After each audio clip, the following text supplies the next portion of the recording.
Welcome to Serafina Audiobook Collections. Chapter 1, The Predator's Paranoia. The quiet sound of a snapping twig in forbidden territory pierced the stillness.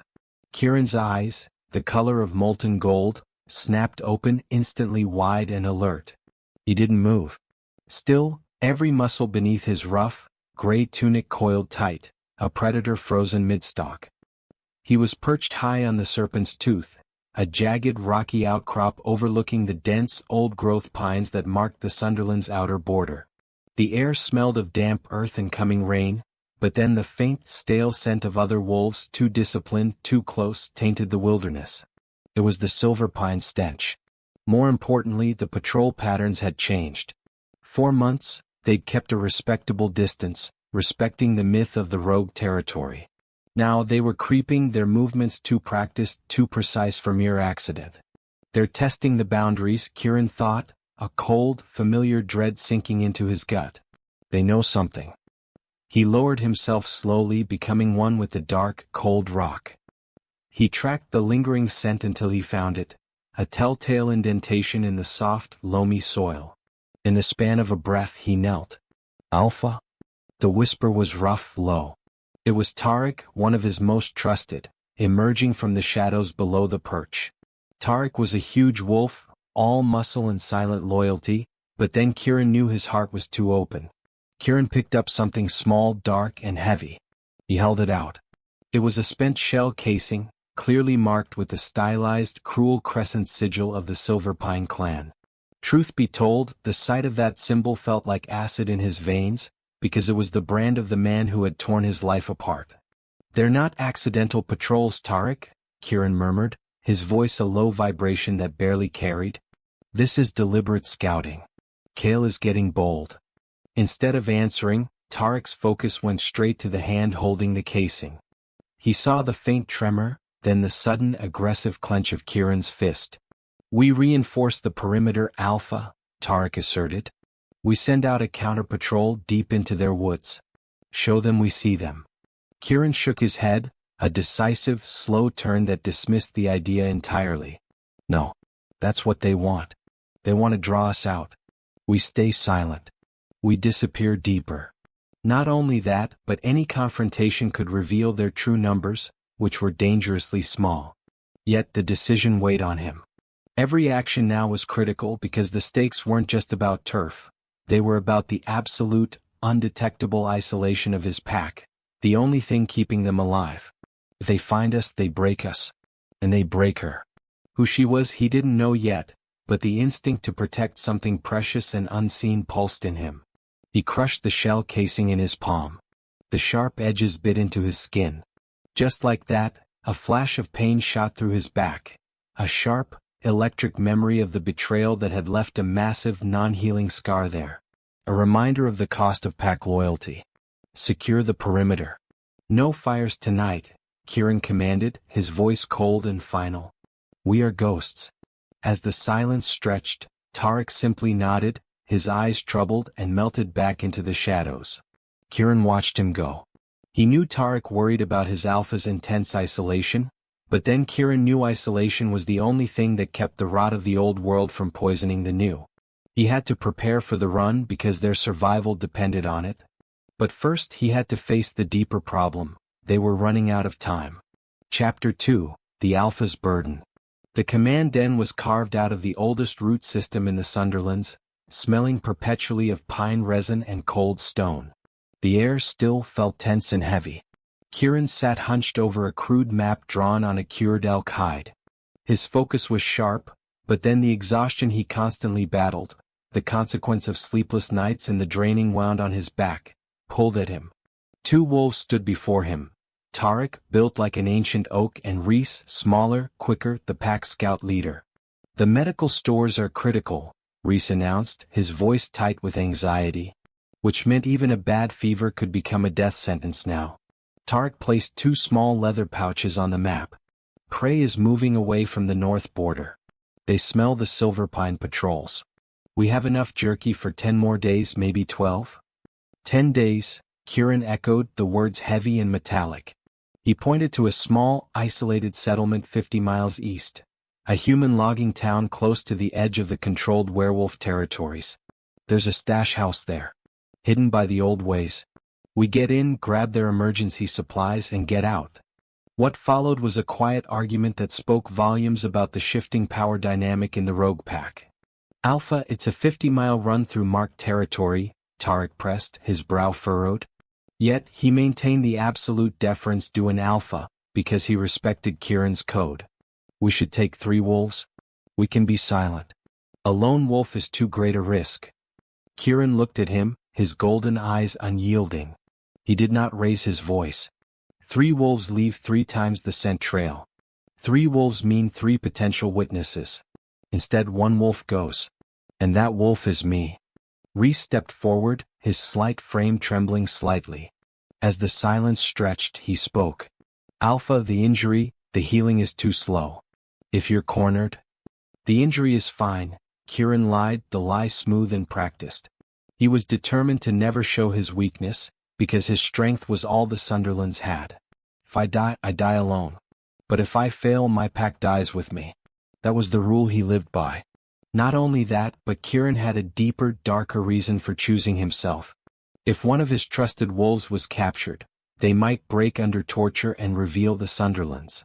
Kieran, on the other hand, had endured the ultimate betrayal. He knew how to endure. Tarek, you hold the command. Reese, secure the stores we have. Lock everything down, Kieran ordered. He stood, his 6'4" frame dominating the small space. As the bond pulsed, the subtle, unseen connection of the pack, he felt their fear and he absorbed it, turning it into cold resolve. I leave at midnight, he finished. No one follows. No one checks. He watched them nod, their faces etched with worry. He knew he was asking them to trust his decision even when it felt wrong, but then he also knew that trust here was earned through results, not lineage. Kieran left the den, his mind already mapping the scent paths and shadow lines. He had to be ready, but first he needed to make peace with the memory that fueled his run. Chapter 3, The Scars of Lineage. The air in Kieran's small, austere sleeping cave was cold, and the only sound was the drip of water from the ceiling rock. Kieran stripped off his worn tunic. His breath hitched, a silent, involuntary reaction to the sight of the scar. It was a vicious, uneven line that started high on his right shoulder and tracked diagonally across his massive back, a testament to the night his world shattered. What's worse, it refused to fully fade or truly heal. It was pale, silvered, and forever cold to the touch. He ran his fingers over the tissue. In that moment he wasn't Alpha Kieran Vane, the unyielding rogue leader. He was just the betrayed son. You were always too soft, Kieran. Too concerned with the human side of things. It's a weakness, his former Alpha's voice echoed in his mind, the father figure who had struck the blow. The old pack's healing power, the primal, rapid regeneration common to their lineage, simply rejected the wound, because the strike wasn't just physical. It was an act of magical expulsion. The power hated the injury, seeing it as a symbol of weakness that the Alpha lineage must purge. This was the secret burden he carried. A wound that represented the total rejection of his birthright, a wound that proved traditional pack magic would never save him. Maybe it was fate, but Kieran realized that night that he didn't want the Silverpine power anymore. He didn't want to be part of a world where compassion was deemed a fatal flaw. Even so, the pain was real. To prepare for the run, he had to bind the scar, pressing heavy, treated leather against the tissue to prevent any accidental strain. As if pulled by a string, he remembered a small wolf cub he once tried to save, a rogue caught stealing that his former Alpha had killed to make an example. Kieran had been banished for mourning the cub too openly. He was determined to never be weak or trusting again, because trusting the old ways had almost killed him. He secured the last buckle of the chest harness, the leather tight across the cold scar. He picked up his hunting knife, a piece of dark iron forged in the Sunderlands, its rough handle a comfort against his palm.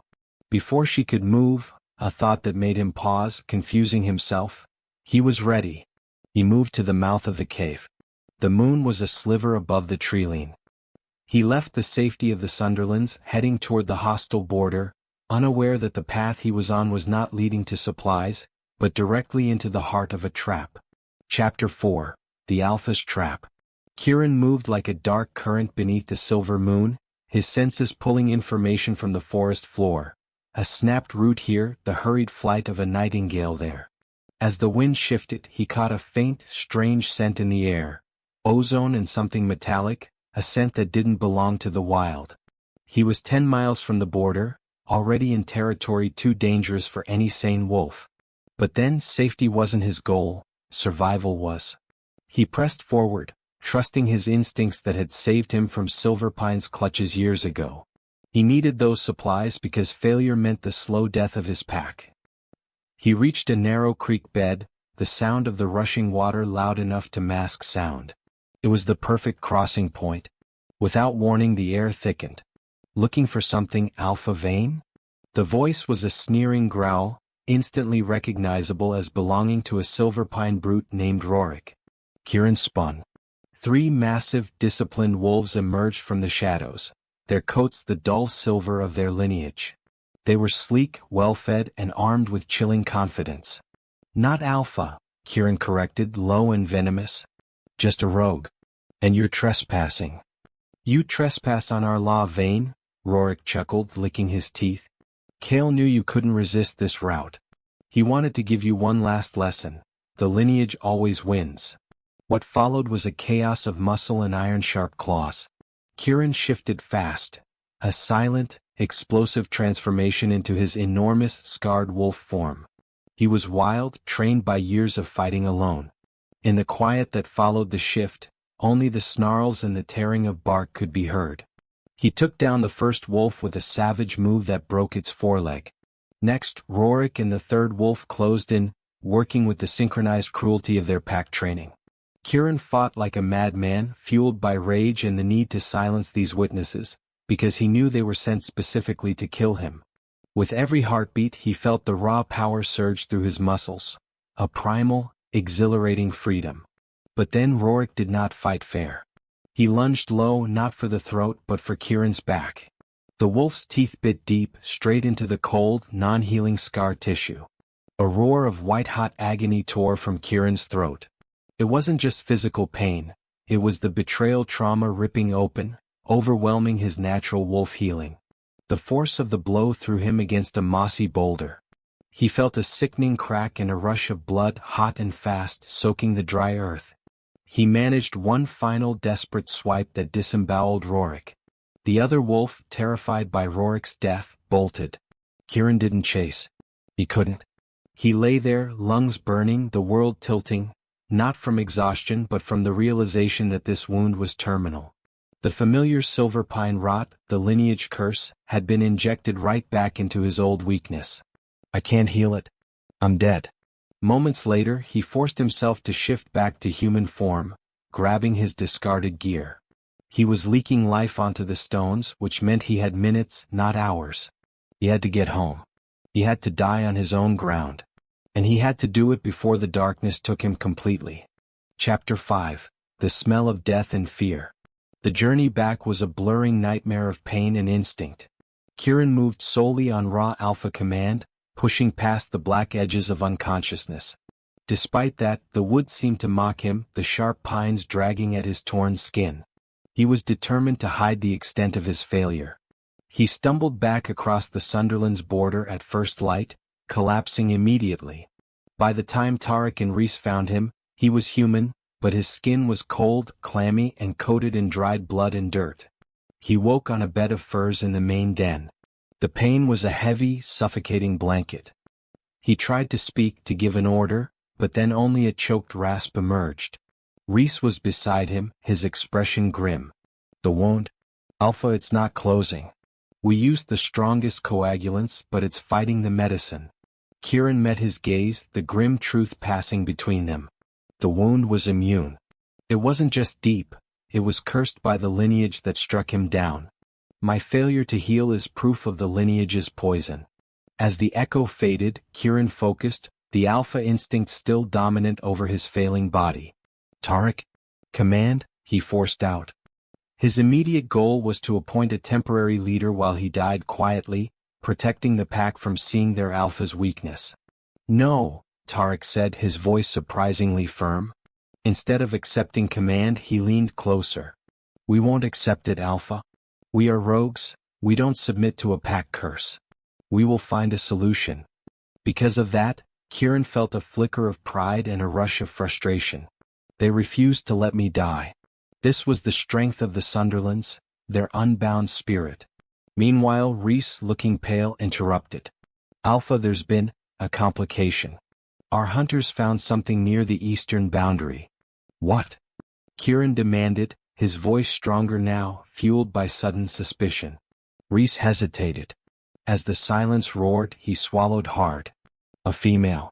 Half-conscious, covered in mud. She smells like Silverpine, but she's not a patrol. She was running for her life. We brought her back for interrogation. A small, weak, terrified female wolf. Without another word, Kieran processed the information, his instincts warring. Spot. Asset? A distraction Cale engineered? He felt a wave of nausea, the poison pulling him down. He registered her fear, but then dismissed her as too insignificant to be a threat. He was too focused on his pain to care, but then her arrival felt like a sickening plot twist. He needed to interrogate her immediately and decide if she was a spy before the darkness claimed him, because his duty was absolute. Chapter 6. The Broken Thing. The scent of blood and pine was suddenly joined by something new, the raw, undeniable smell of terror. Liana Thorne was dragged, half-conscious, filthy, and shivering into the den. Kieran, propped up against the cold rock, watched her with narrowing, feverish eyes. She was small, younger than he'd expected. Her clothes were torn and her pale, reserved face was etched with guilt and absolute exhaustion. Her eyes, deep-set and fragile, darted around the den, reflecting perpetual, crushing self-doubt. Why is she here? Kieran wondered, the question burning through his pain. She smells of the mainline Silverpine lineage, but she smells of absolute weakness. Her name is Liana Thorne, Rhys stated, his tone flat. Silverpine healer, or so she claims. Fled a few days ago. Kieran's vision swam again, his body protesting the movement. He focused hard on Liana, trying to read her. In the echo of his voice, he managed a single guttural word, Cale. Liana flinched violently at the sound. She tried to pull away from the guards. Her breath caught in a broken sob. He blamed me. For my mother. For everything, she whispered, her voice barely audible. No matter how hard she tried to stand tall, her knees buckled. Her worthlessness and self-doubt were palpable, like a visible bruise. Kieran saw the fear, the shame, and the deep-seated exhaustion. He dismissed the healer claim immediately. A healer from that oppressive lineage? Impossible. He saw only a broken thing, a liability that had brought the scent of the enemy right to his doorstep. He confronted his own cynicism. She is a Silverpine wolf. That means she's poisoned. This was the emotional residue of his betrayal talking. Instead of questioning her further, he decided instantly. The pain was too great, the risk of a Silverpine spy was too high. He couldn't afford to waste his final hours questioning a sniveling runaway. He pointed a shaking finger toward the darkest corner of the den, the makeshift holding cell. Holding pit. Now. Alpha, we need to question her, Tarek pleaded, sensing Kieran's immediate, harsh judgment. Later, Kieran grated out, his focus fracturing. Just like that, the pain spiked, tearing through his control. His vision went completely black, the sound of Alara's whimpering fear the last thing he heard. He pitched forward, losing consciousness completely. The healer, the only hope for the unbound Alpha, was now locked away, forced into his path entirely by his terminal injury. Chapter 7. The Reluctant Patient. Kieran surfaced from the blackness into a world of pure, grinding agony. His whole body felt heavy, slow, and poisoned. The cursed wound on his back was a throbbing, searing focal point. He tried to open his eyes, but then the pain was so immense it blurred his vision, mixing the edges of his den with the dark memory of the betrayal. If this is how I die, I won't do it surrounded by pity, he thought, the Alpha's stubborn pride flaring. He struggled to sit up, but then the cold floor rushed up to meet him. Alpha. Stop it. Tarek's voice was sharp, laced with genuine fear.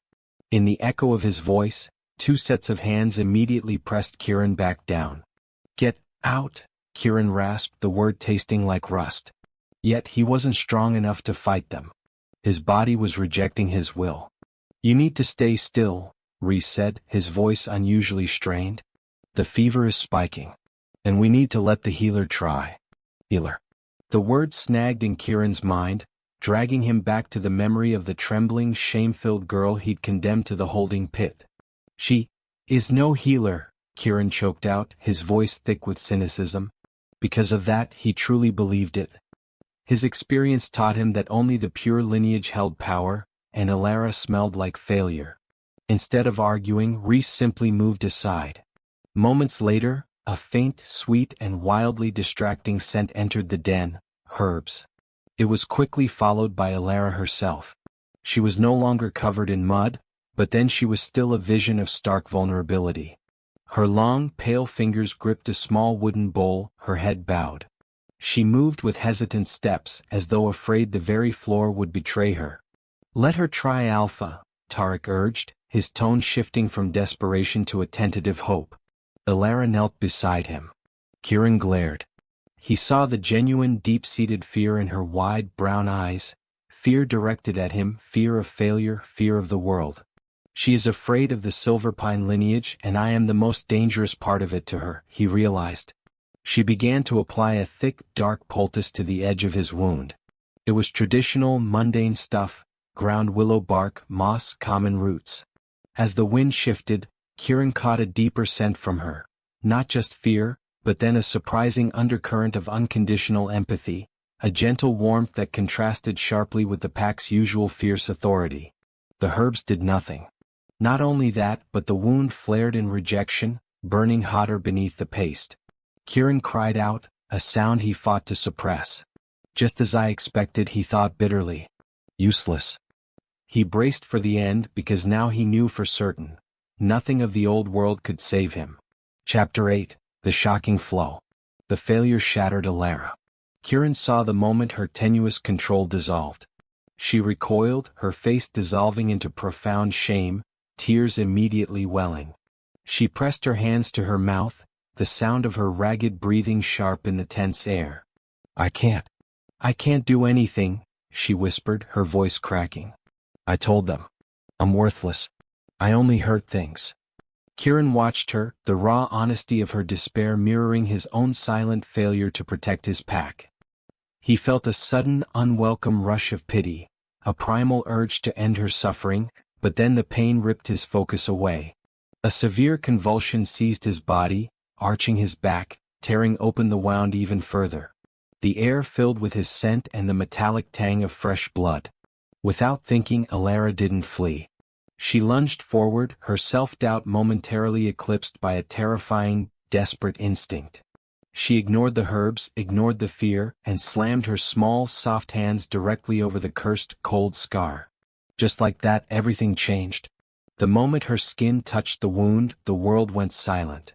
Kieran didn't feel pain, he felt a rupture. It was like a dam had broken, but then the rush was not blood out, but pure, brilliant power in. It was a stream of fierce, golden, blinding warmth that flooded his body. The Silverpine rot, the lineage poison that was killing him, hissed and shriveled against Alara's touch.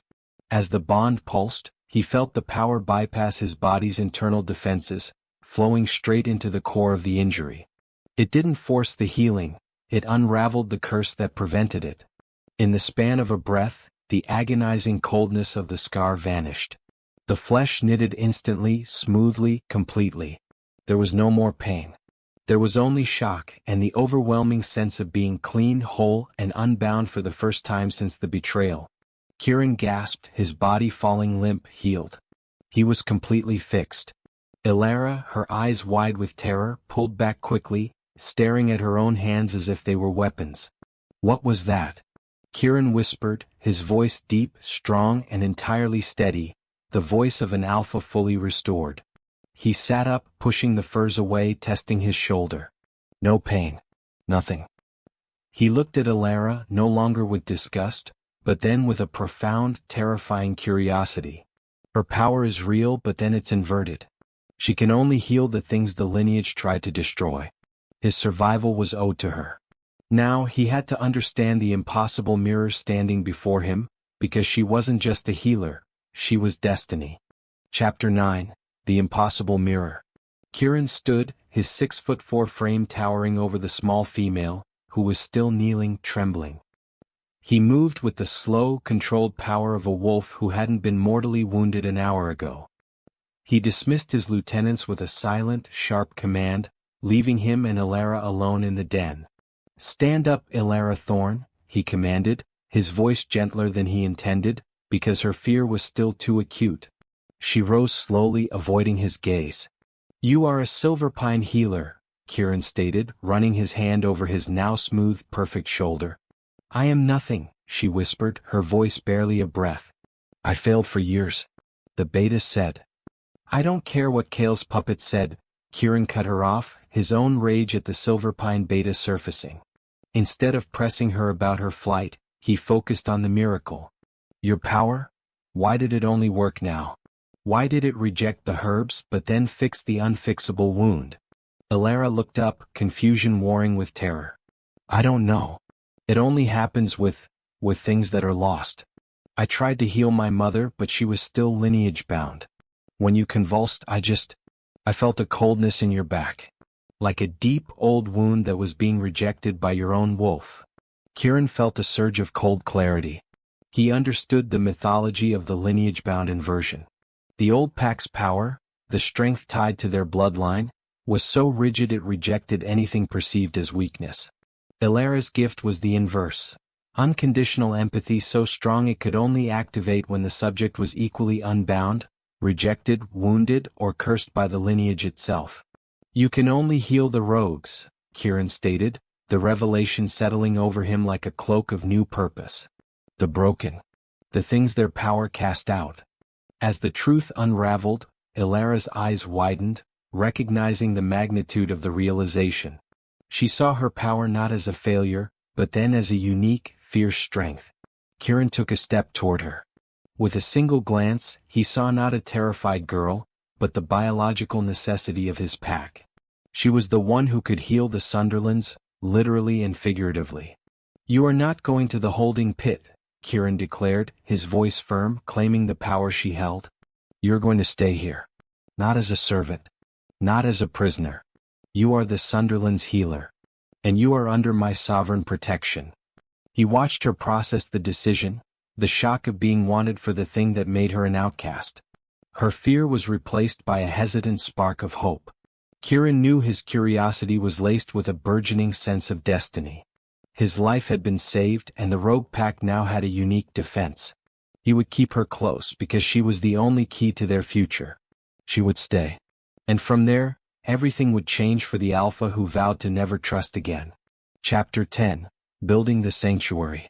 The weeks that followed Ilara's touch were a strange, heady mix of relief and relentless observation for Kieran.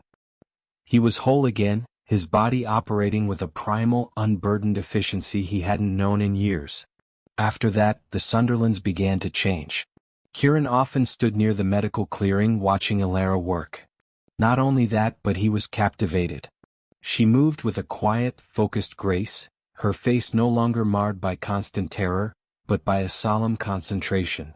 She didn't use harsh traditional pack remedies. Instead, she used gentle herbs and, more powerfully, her hands. He watched her heal a wolf named Elias, whose leg had been twisted by a Silverpine trap, an injury that should have crippled him permanently due to the lineage's rigid healing rejection. But then, under Ilara's palms, the power flowed and Elias walked away sound, his gratitude a blinding beacon. "We're not just surviving, we're thriving," Kieran realized, a profound sense of destiny washing over him. The Sunderlands, once a refugee camp, was becoming a true sanctuary, because they now possessed the only power that could counteract the poison of the old world. Meanwhile, Ilara and Kieran's bond grew, built not on heated desire, but on shared, quiet moments of understanding. She never pressed him about the details of his betrayal, and he never pressed her about the specifics of her childhood trauma under Beta Kale. Deep down he knew the truth. They were two halves of the same scarred coin, rejected by the system they were born into, finding purpose only in each other's presence.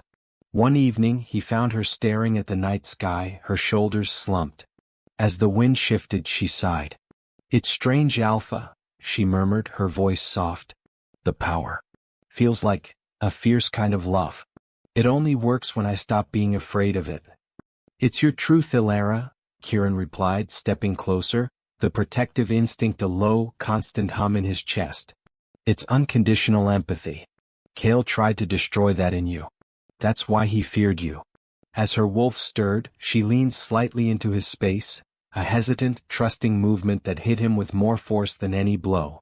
He had to protect this fragility, this strength, at all costs. He couldn't risk her identity being discovered, because she was their heart. But then, that perfect equilibrium was about to shatter. Tarek approached the clearing, his face a mask of cold fury and alarm. "Alpha," he grits out, "Elias hasn't reported back from the Southern Recon. He was supposed to be back hours ago." The stakes had just become personal again. Their sanctuary was exposed. Chapter 11, The Witness. Kieran felt a deep, cold dread, the same sensation he felt when he spotted the Silverpine shell casing in Act 1. Elias was a vital asset, healed by Ilara, and now he was missing in enemy territory. What followed was an agonizing 4-hour wait. Finally, a patrol returned, but then they weren't carrying Elias. They carried a prisoner. The rogue they dragged into the command den was Silverpine, a young, arrogant scout named Jace. He was wounded, his arm hanging uselessly.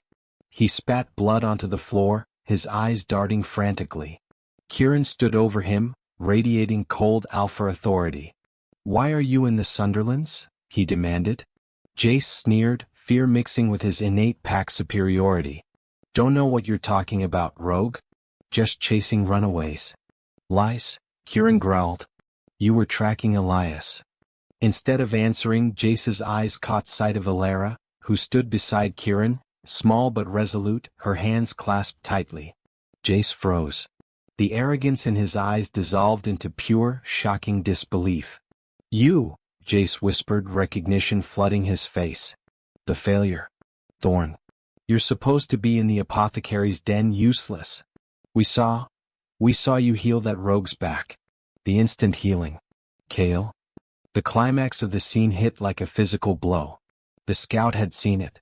The midpoint shift was complete. As the truth unraveled, Kieran's dread crystallized into certainty. Cale wouldn't just be punishing a runaway now. Cale would shift his goal entirely from punishing a failure to acquiring a powerful weapon.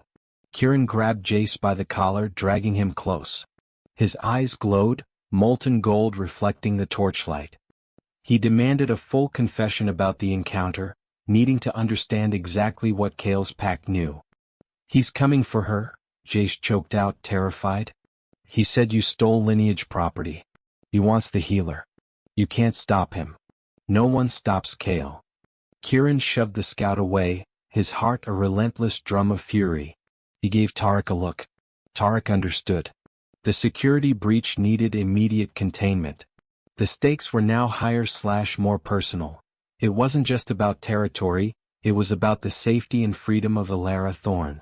Kieran immediately ordered a full mobilization, preparing for Silverpine's inevitable response. He knew the game had changed and they were now at the brink of interpack conflict. Chapter 12, The Strategy of Freedom. The den was tense, heavy with the scent of fear and smoke from the central fire. Kieran paced, his mind racing through defensive strategies. Ilara sat quietly, wrapping her arms around herself, the scout's words echoing in the space between them. "I brought this here," Ilara whispered, her voice laced with her old worthlessness. After that she didn't meet his eyes. Kieran stopped abruptly, turning to her. He walked to her, knelt, and placed a large, firm hand over her smaller ones. He needed her to understand this wasn't her fault. "Cale brought the rot, Ilara. You brought the cure," Kieran said, his voice low and unwavering. "This isn't your fault. This is the moment we fight for the right to exist." Instead of offering gentle comfort, he shifted to a strategic, cold delivery. "Cale thinks he is fighting a war over a resource. He's wrong. We are fighting a war over freedom." More importantly, Kieran had to shift the pack to a full war footing. He knew Cale's strategy relied on rigid, disciplined formation and brute force.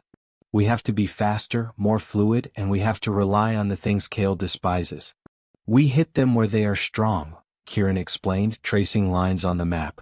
Using a parallel structure, he continued, Cale relies on authority, we rely on choice. Cale relies on lineage, we rely on empathy. Cale relies on discipline, we rely on wildness. Ilara looked up at him, a spark of resolve replacing the fear. If he wants me as a weapon, we use the weapon, she stated, her voice stronger. Yes, Kieran confirmed. Which meant securing Ilara was his highest priority, but not by locking her away. It was by integrating her power into their defense. Kieran stood, his mind set. Because of that, he had to buy time. He turned to Reese. Reese, take the fastest team. A dangerous diversion. You hit their western supply line hard. Hit them where it hurts, make them think we're raiding, not defending. Buy us 2 days. Reese nodded, his eyes wide but determined. Kieran looked back at Ilara, his gaze intense. With every step he took away from her, he was torn between his need for her to be safe and his need for her to be free. The stakes were now dangerously high. Kieran had made a choice. He would fight an alpha war to protect the woman he was rapidly falling in love with, because she was the only hope for his future. The declaration of war was imminent. Chapter 13. The Arrogant Envoy. 2 days after Reese led the diversionary team out, the tension in the Sunderlands was a nearly unbearable pressure. Kieran had the pack on high alert, the woods filled with the silent movement of armed rogues. Meanwhile, he and Ilara stayed close to the central den. Their dialogue was minimal, replaced by the intense, unspoken communication of two people bracing for a storm. But then the storm arrived in the form of a single, arrogant messenger. Kieran stood at the edge of the clearing, Tarek and Reese flanking him. Cale's envoy, a large, silver-coated beta named Torvin, strode out of the woods as if he owned the sun-dappled earth. Torvin wasn't scouting. He was here to deliver an insult wrapped in an ultimatum. Torvin stopped 10 feet away, his nose wrinkling with open contempt. As the air thickened, his voice, heavy with Silverpine authority, boomed. Kieran Vane. You've stolen Silverpine property and sheltered a fugitive. This is your final chance to surrender the asset, Liana Thorne, and the rogue who attacked our scouting party. We are the Sunderlands, Kieran replied, his voice calm, deep, and utterly devoid of fear. He made sure to use the word alpha in his internal monologue, but publicly he kept his title simple. We don't recognize the authority of a pack that feeds on its own kind. Instead of addressing Kieran's authority, Torvin sneered, running his eyes over the makeshift defenses. This is not a pack, Vane. This is a den of broken mutts, led by a failure who couldn't even hold his own lineage. You think this trash can stand against Silverpine tradition? The insult wasn't just directed at Kieran, it was aimed at every rogue hiding in the trees. Because of that, Kieran felt the controlled fury rise, but then he focused, refusing to let emotion compromise strategy. This confrontation must become political. The asset you seek is a healer who has done more for true wolves in 2 weeks than your lineage has in 2 centuries, Kieran countered. Not only that, but he knew Torvin would report every word back to Cale, which meant the message had to be clear. What followed was the crucial, definitive moment. Kieran extended his hand behind him, keeping his eyes locked on Torvin. As if summoned, Ilara stepped forward, not hiding but moving to stand beside Kieran. Her hand slid into his. Her skin was cool, and her presence was a defiant statement of her own choice. In that moment, her courage fueled him. I cannot return her without losing everything I have built and everything I am becoming. She stands with me, Kieran declared, his voice ringing with absolute finality. She is not property. She is the heart of a new society. The stage was set. Kieran's commitment to Ilara was now a declaration of war. Chapter 14. The Declaration of Independence. Torvin's face twisted into a mask of pure vicious rage at the sight of Ilara's defiance and Kieran's protective grasp. You publicly claim a curse. Torvin roared. You tie your pathetic rebellion to a discarded failure. Cale will exterminate you for this insult, Vane. Then let him try, Kieran challenged, tightening his grip on Alara's hand, a subtle gesture that formalized their relationship under fire. Even so, his next words were purely political, framed as a challenge to the entire old regime. Using a powerful parallel structure, he proclaimed, "We are unbound. We fight for the right of choice over bloodline. We fight for healing over poison. We fight for freedom over tyranny. Liana Thorne is my mate, my Luna, and the foundation of the Sunderlands. You tell Caleb this, if he wants her, he must burn this ground and take her from my cold, dead hands." In the echo of his voice, the declaration hung in the air, heavy with consequence. This was the commitment to a path. By calling her his mate, he made the war inevitable and personal. Torvin recoiled, not from fear of Kieran's physical strength, but then from the audacity of the idea. Your pathetic little kingdom will be rubble by nightfall. Your Luna will be Caleb's slave. He spun on his heel and strode back into the trees, his heavy footfalls echoing the death threat. After that, silence fell, broken only by Alara's soft breathing. Kieran turned to her, his gaze intense. With a single glance, he knew he'd risked everything, but then he also knew that their future, however short, was worth it. Was that right? Alara asked, her voice trembling slightly, the sheer weight of his declaration settling on her. Perfect, Kieran murmured. He pulled her against his chest, holding her tight, inhaling the scent of herbs and empathy. You are my Luna, Alara. Not by blood, but by necessity and by choice. Because of that, his public declaration was the final step in overcoming his betrayal trauma. He trusted her completely, making her safety his ultimate mission. He released her quickly. He knew Caleb's patience was non-existent. The first strike would come soon, and they had to be ready to meet the ferocity of the Silverpine regime.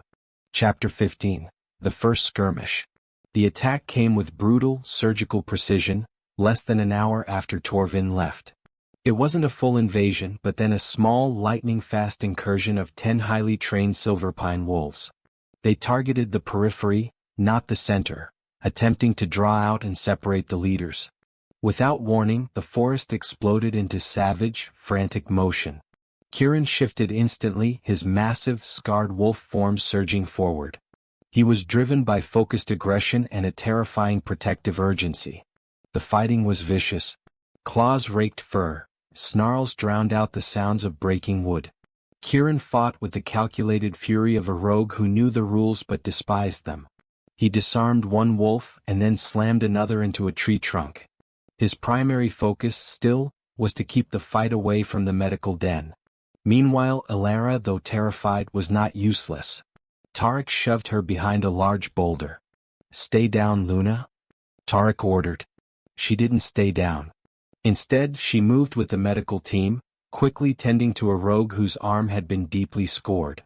Her power flashed, a soft, healing gold, closing the wound instantly. This rapid-fire healing was the game-changer Kieran had planned for. Kieran watched a blur of silver-tipped fur heading toward her position. As fire bloomed beneath her skin, his protective instincts took over. No. He moved with a desperate speed he hadn't known he possessed, intercepting the Silverpine wolf before it reached Alara. He fought hard, focusing on non-lethal strikes to slow the enemy down. He didn't want to kill, he wanted to repel. The tension broke when the Silverpine leader, realizing the rogues were healing too fast and the decoy team hadn't returned, gave a frustrated howl and sounded the retreat. They vanished as quickly as they came, leaving 3 wounded rogues, and 3 stunned, wounded Silverpine wolves, behind. After that, Kieran stood over the carnage, shifting back to human, his chest heaving. Alara rushed toward him, her hands checking his neck, his arms, searching for injury. "Are you hurt? Kieran, did they?" "I'm fine," he interrupted, pulling her close for a brief, fierce embrace. With his scent in the air, she was his anchor. He looked at the discarded weapons and the cold ruthlessness of the attack. Caleb didn't just want Alara. He intended to destroy the Sunderlands completely. Kieran realized the true war had begun. There was no turning back now, and their commitment to each other had just become the ultimate strategic weapon. Chapter 16. The Surprise Raid. The temporary victory from the skirmish evaporated quickly, replaced by a suffocating dread. Kieran had spent the night pushing the rogues into new defensive positions, anticipating Cale's fury. Still, he couldn't shake the feeling that they were missing something crucial. Cale was a brute, but then he was a predictable brute. Come morning, the attack began. It wasn't the frontal assault Kieran expected. It was a devastating, three-pronged surprise raid hitting the weakest points of the Sunderlands simultaneously, a knowledge Cale shouldn't possess. They're hitting the South Ridge. How did they know the blind spot? Tarek roared, his face streaked with dirt and confusion. Traitor, Kieran bit out, the word tasting like ash. The old betrayal trauma flared up, cold and electric, immediately compromising his focus. Someone talked. Someone I trusted. He shifted, a raw snarl tearing from his throat. In the quiet that followed, he focused on the most critical threat. A team of Silverpine wolves was tearing toward the central cavern, where they stored the scarce medical supplies and where Alara was coordinating the wounded. Reese, defend the store. Kieran commanded and launched himself toward the cavern entrance. What followed was a brutal, claustrophobic fight in the narrow passage. Kieran fought with the desperation of a man who knew he was defending his ultimate weakness. He was a whirlwind of muscle and fury, tearing through the disciplined formation. He had to defend the supplies, but then he had to defend Alara. In the echo of his voice, a massive silver-tipped wolf lunged past his guard. As the wind shifted, Kieran caught the flash of a familiar, cruel hunting knife, a rogue's weapon. The knife slammed into his side. A blinding spike of pain, infinitely worse than the first time, ripped through him. The impact was so severe it sent him sprawling, his wolf body crashing against the stone wall. They didn't just hit the side, they found the weak point next to the scar tissue. To make things worse, the knife's hilt bore the mark of the rogue he'd healed 2 weeks ago, Elias. The rogue he had healed with Alara's power. The rogue he had trusted. Traitor. Kieran roared, his voice laced with the agony of physical pain and soul-deep betrayal. He saw the Silverpine wolves retreat, their immediate goal achieved. They had disrupted the core defense and wounded the Alpha fatally. Meanwhile, another team of Silverpine wolves grabbed Alara, pulling her roughly from the medical area. Kieran. Alara screamed, her voice a raw sound of terror and despair, but then her struggles were useless against their combined strength. Kieran pushed himself up, but his muscles failed. He watched the enemy retreat, successful. He was dying again and they were taking his Luna. The failure was absolute. Chapter 17. The Darkness. Kieran was dragged back from the chaos, his packmates pulling him into a makeshift shelter. He was weak, feverish, and suffocating under the weight of his own physical pain and crushing emotional defeat. He couldn't shift back to human. His body was rejecting the effort. He lay in wolf form, his large chest barely rising. Despite that, his golden eyes were fixed on the devastating damage around him. The medical stores were destroyed, the sense of security was gone. The pack was reeling, demoralized by the betrayal and the efficiency of the attack. With every heartbeat, he felt the poison of the wound spreading, pulling him down. This is it, he thought, the cold resignation setting in. I was foolish. I was wrong to trust her. My trust brought only death. As the silence roared, he heard a soft, broken whimpering nearby. Alara. She hadn't been fully captured, but then she was shattered. She was huddled in a corner, far from him, her arms wrapped tightly around her knees. Her small body shook uncontrollably. Tarek was trying to comfort her, but then she pulled away from his touch. It's my fault. My fault, she whispered, the words choked with self-loathing. I should have died alone. I brought this to you. I'm worthless, just like Cale said. I can only heal the broken, and I've broken everyone here. Kieran watched her self-doubt reassert itself, her primal flaw intensified by the trauma. She's neutralizing herself. Her power is useless now because her spirit is crushed. He tried to growl, to tell her that her worth was unbound from this failure, but then only a pathetic, painful whimper escaped his throat. Not only that, but the truth hit him with the force of the final blow. He had failed her. He was the Alpha who had promised her safety and freedom, and he had delivered war and despair. He closed his eyes against the sight of her brokenness. He had always feared that trusting anyone would lead to his death. He hadn't realized that trusting her would lead to their absolute ruin. Chapter 18. The Despair, All is Lost. Kieran pushed himself into a shadowed corner, seeking the familiar cold comfort of solitude. He managed a tortured shift back to human form, the pain nearly taking his consciousness. He was alone now, a massive, scarred man barely clinging to life. This was his all is lost moment. I am dying, he accepted, the thought strangely peaceful beneath the crushing pain. The Sunderlands will be destroyed. And Ilara will be captured, and Kale will corrupt her power, turning her pure empathy into a tool of his tyranny. In the stillness that followed, Kieran confronted his deepest fear. He was wrong to trust Ilara. He was wrong to let her in. Her presence, her unbound power, had not saved them. It had just given Kale a reason to find them and destroy them completely. He should have died alone in the woods. As the bond pulsed, a final, weak, flickering connection, he felt Ilara's despair and his own. He was trapped, useless, and terminally wounded. But then a thought, sharp and clear, cut through the darkness. Kale cannot win. Kale cannot have her. The memory of the small wolf cub he failed to save resurfaced. The cub Kale's father had killed for being weak. Using a final parallel structure, Kieran realized, I cannot save myself. I cannot save my pack. But I can save the only thing that matters, the future Ilara represents. Her unconditional empathy, her ability to heal the rejected, was the true power that had to survive. As though fate whispered, Kieran knew his final, most selfless act had to be to ignite her fight. He focused every particle of his failing will toward the corner where Ilara was hiding. He had to reach her. He had to make her understand that her worth was unbound from their survival, because she was the cure to Kale's poison.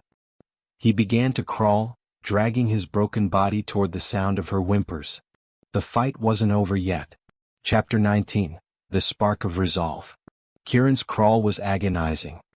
His muscles burned, and the poison in his side screamed with every inch he dragged himself across the cold, damp stone. Despite that, the sight of Ilara, small and utterly defeated, fueled him. He reached her corner, collapsing weakly beside her. The scent of her broken spirit was more painful than his reopened wound. Ilara. He rasped, the effort almost sending him into darkness. He reached out, his large, scarred hand brushing her arm. She flinched and pulled away, shame evident in her posture. Don't, Kieran. I know. I brought the sickness here. I failed you. Let me go. In the echo of his voice, he knew he couldn't afford a gentle touch now. He needed a final, desperate act of trust to shock her out of her descent. He seized her arm, his grip firm, forcing her to look at the gaping, dark hole in his side. Look at me, he commanded, his golden eyes burning with fever and final resolve. Instead of begging for healing, he spoke of their future, the future she held. Using a parallel structure, he whispered, This wound is a lie, Ilara. It says compassion is weakness. Kale is the truth of that lie, the poison that destroys life. You cannot heal me. I am gone. But you must heal the Sunderlands. He pressed her hand to his chest, over his rapidly failing heart, not his wound. What followed was the most powerful, selfless confession of his life. They will capture you. They will break you. They will turn your gift into tyranny, he warned, his voice weakening to a ghost of a sound. Your worth is unbound from our survival. Kale's corruption must be stopped, because only you can heal the future. You are the cure. Go. Skip. Live for the future. As the bond pulsed, Ilara looked from the terminal wound to his eyes filled, not with desperation but with sacrificing resolve. He was choosing her purpose over his own life. The shock of his complete, selfless trust was the catalyst that ignited her conviction. He watched the hopelessness drain from her face, replaced by a fierce, protective fire. Just like that, she saw his truth. He was willing to die to protect her mission. But then she realized his life was her mission. No, Ilara breathed, the word ringing with sudden, absolute power. You will not die here, not for his lie. The spark of resolve was lit. The climb back had begun, and the war was about to find its ultimate healer. Chapter 20. The Final Strategy. Ilara placed both hands on Kieran's side. As fire bloomed beneath her skin, the healing power flowed, but this time it was different. It wasn't the tentative flow of their first meeting. It was a torrent, a devastating, controlled surge of unconditional empathy.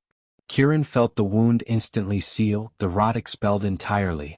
The fever broke and life rushed back into him, faster, stronger, better than before. He sat up whole, his strength terrifyingly restored. In the span of a breath, the terminal injury was a memory. He looked at Alara, her eyes bright with power and absolute determination, and a fierce, protective pride surged through him. "We are a true unit. Unstoppable. We fight," Kieran stated, his voice now a solid, powerful command. "We use what Cale hates." Meanwhile, the remaining rogues, huddled in fear, watched their alpha stand up, completely healed, Alara standing beside him, radiating quiet power. Hope, sharp and immediate, replaced the despair. "We formulate a final plan," Kieran announced, his eyes sweeping the room, addressing the tired, demoralized faces. He spoke of Cale's weakness. "Cale relies on rigid formation and discipline," Kieran explained, which meant they needed to be fluid and disruptive. "We used the Sunderlands' wild nature. We used the fear of the unknown. Not only that, but they had a secret weapon." Kieran looked at Alara. "You are our shield. You will not fight, but then you will heal." He directed Tarek and Reese to organize the defense. "We draw Cale's full force to the central clearing. Tarek, you hold the main line. Reese, you use the high ground. When a rogue falls, Alara, you heal them instantly." Using a final parallel structure, he finalized the plan. "Cale's wolves will be fighting to kill, our wolves will be fighting to live. They will see their packmates fall and then they will see them stand back up. They will break. We will not." Because of that, Alara's power, once a personal miracle, was now a strategic weapon, a psychological counter to Silverpine's brute force. Kieran sent the final signal, a low, drawn-out howl that meant only one thing: engage. The full Silverpine force was now being drawn into their defensive trap. Chapter 21, The Approach. Kieran stood at the forefront of the Sunderland's makeshift lines, the dark earth beneath his worn boots. Alara stood shoulder to shoulder with him, her hand linked firmly with his. She wasn't carrying a weapon, but then she was the most powerful asset on the field. The air was thick with the scent of pine, fear, and the metallic, arrogant scent of Cale's approaching army. As the sky darkened, the rumble of hundreds of wolves moving in synchronized formation reached them. Cale's forces were massive, disciplined, and terrifyingly organized. "This is not a skirmish. This is an army." Kieran felt a surge of fear, not for himself but then for Alara. He was about to lead their ragtag, unbound pack against the overwhelming force of the rigid old world. He turned to Alara, his gaze fierce and possessive. When her name left his lips, it was both a command and a confession. "Stay close. This is our choice. This is our freedom." Her bones remembered him, the safety, the resolve, the absolute trust he had placed in her. "We finish this, Kieran. For all the rejected." What's worse, Kieran could see Cale at the head of his line, a monstrous, muscle-bound beta radiating cruel confidence. Cale's eyes narrowed when he spotted Alara beside Kieran, a savage smile spreading across his face. "Vane, you sent your whore out to be a shield." Cale roared, his voice carrying across the silent, tense field. Kieran's fury was absolute, primal, and protective. He shifted, his massive, scarred wolf form surging, eclipsing Alara momentarily. With a growl rising in her throat, Alara's wolf, no longer timid, pressing forward, Cale roared his final battle cry. The Silverpine army began its charge. Kieran dropped his focus to one figure, Cale. The final assault had begun, and the duel that would decide the fate of the werewolf world was imminent. Chapter 22, The Climax. Cale's massive force slammed into the Sunderland's defensive line like a tidal wave. The air instantly filled with the roar of 200 wolves and the agonizing sounds of tearing muscle. What followed was a brutal, chaotic melee, but it was a planned chaos. Kieran, fully shifted and radiating primal, cold power, ignored the surrounding fight. His focus was only on Cale, who barreled through his own ranks, his eyes locked on Kieran with murderous intent. In the quiet that followed the initial impact, the two alphas met. Cale fought with the savage, disciplined cruelty of the old regime, his strikes aimed to dismember and dominate. Instead, Kieran fought with the wild, unpredictable grace of freedom, fueled by the unbound power Ilara had restored. Their duel was a terrifying spectacle, a clash of old-world tyranny against new-world resilience. Cale landed a terrible blow to Kieran's flank. As her wolf stirred, Kieran heard Ilara's distant, sharp gasp. But then the wound, though deep, did not compromise him. His rapid, primal healing had returned, fortified by Ilara's touch. Meanwhile, Ilara was a whirlwind of soft light in the center of the darkness. She moved not fighting but healing. A rogue fell, screaming, his leg broken by a Silverpine brute.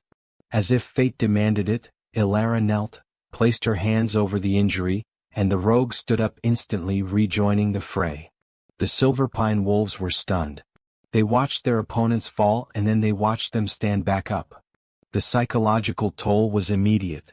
Using a powerful parallel structure, their line began to waver when the rogues healed, to stumble when they charged back in, and to break when they realized their efforts were useless. Kieran pressed his advantage. He caught Cale, driving him back toward the dense forest, aiming to isolate the leader. Cale, realizing his pack was faltering, roared in desperate fury, lunging with a final killing strike aimed at Kieran's throat. Kieran met the lunge not with defense but then with a strategic, focused counterattack. He bypassed Cale's armor, sinking his teeth deep into the muscle of Cale's dominant shoulder, the symbolic site of the alpha's strength. Just like that, Cale's massive body crumpled. In the echo of his voice, Kieran stood over the defeated tyrant, his breath harsh, his golden eyes blazing. He had won. The Silverpine line, their leader broken, finally cracked. Weapons dropped. Confusion turned to stunned silence and then relief. The central conflict was resolved. Kieran's trust in Ilara, their shared, unbound vision, had been the source of his ultimate strength. Chapter 23, Falling Action, The New Justice. Kieran shifted back to human, exhaustion heavy on his frame, but then the victory was cold and absolute. He stood over the defeated Cale, who lay bleeding but alive, broken but conscious. After that, Ilara arrived, running toward him. She didn't hesitate.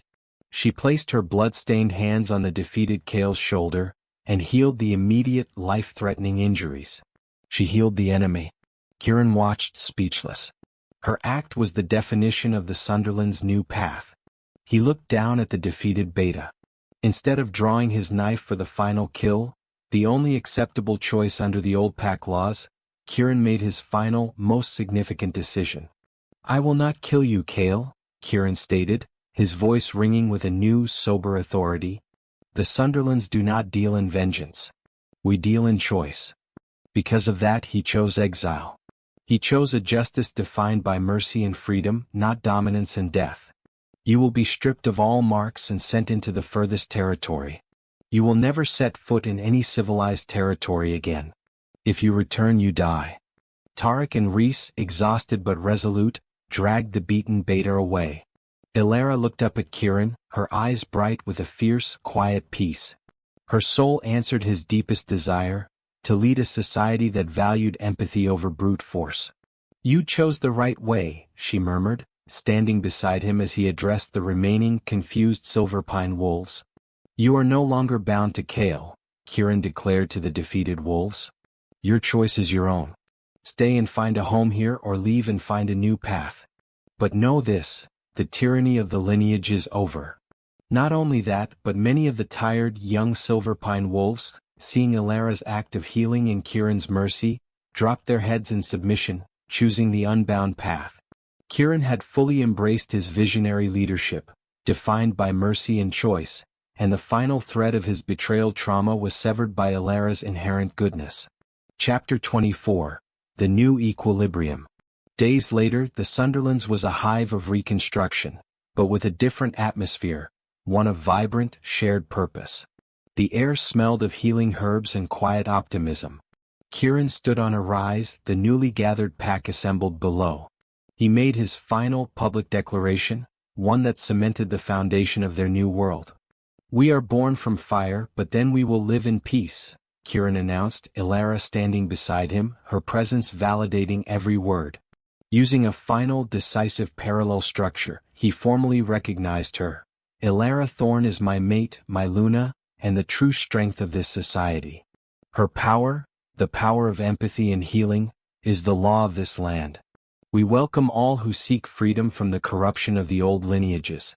We are not just a pack, we are a sanctuary." Just like that, everything changed for Kieran. His survival had always been predicated on isolation. Now it was built on connection. He looked at Ilara, his heart full, the familiar anxiety of betrayal finally gone. He had overcome his past by choosing to trust her completely. Years later, the sun-drenched ridge was now a bustling crossroads.